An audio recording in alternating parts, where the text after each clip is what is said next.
السلام علیکم ورحمۃ اللہ۔ الحمدللہ وحدہ والصلاة والسلام علی من لا نبی بعد۔ آج کا ہمارا سبق ہے سورۃ البروج کی آیات نمبر 19 تا 22۔ قرآن محفوظ ہے اور ہم محروم ہیں۔ آئیے چلتے ہیں ترجمے کی جانب۔ اعوذ باللہ من الشیطان الرجیم، بسم اللہ الرحمن الرحیم۔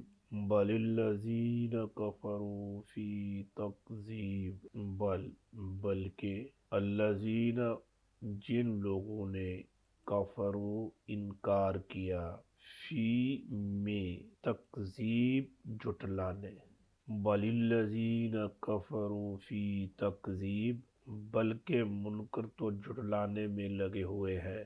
مشرکین مکہ نہیں مانتے کہ قرآن اللہ کی کتاب ہے، کبھی کہتے ہیں کہ کسی کاہن کی باتیں ہیں، کبھی کہتے ہیں کسی شاعر کا کلام ہے، کبھی کہتے ہیں اسے محمد رسول اللہ صلی اللہ علیہ وسلم نے خود ہی لکھ لیا ہے۔ ایسے طرح طرح کی باتیں کرتے ہیں، باوجود یہ جاننے کہ پہلے جس قوم نے انبیاء علیہ السلام کی نافرمانی کی کہ ان کا انجام کیسا ہوا، جیسے فرعون، قوم سمود اور قوم عاد، یہ سب جاننے کے باوجود بھی جھٹلائے جا رہے ہیں، انکار کیے جا رہے ہیں۔ کیا ان کے جھٹلانے پر اللہ تبارک و تعالیٰ کی طرف سے کوئی گرفت، کوئی پکڑ نہیں آئے گی؟ کیوں نہیں؟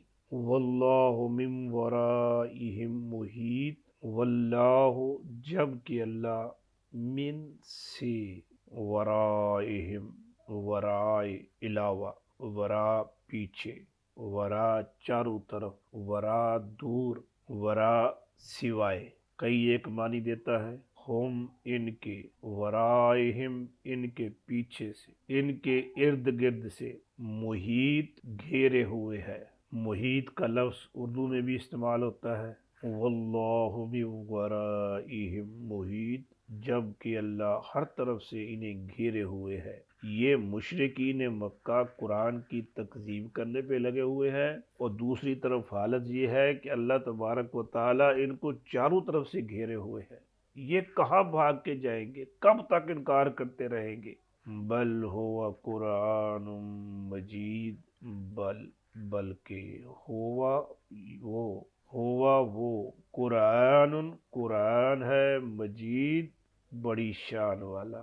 بل ہوا قرآن مجید، بلکہ وہ تو قرآن ہے بڑی شان والا۔ فی لوح محفوظ، فی میں، لوح تختی، ڈسک، فی لوح ڈسک میں، تختی میں، محفوظ ہے۔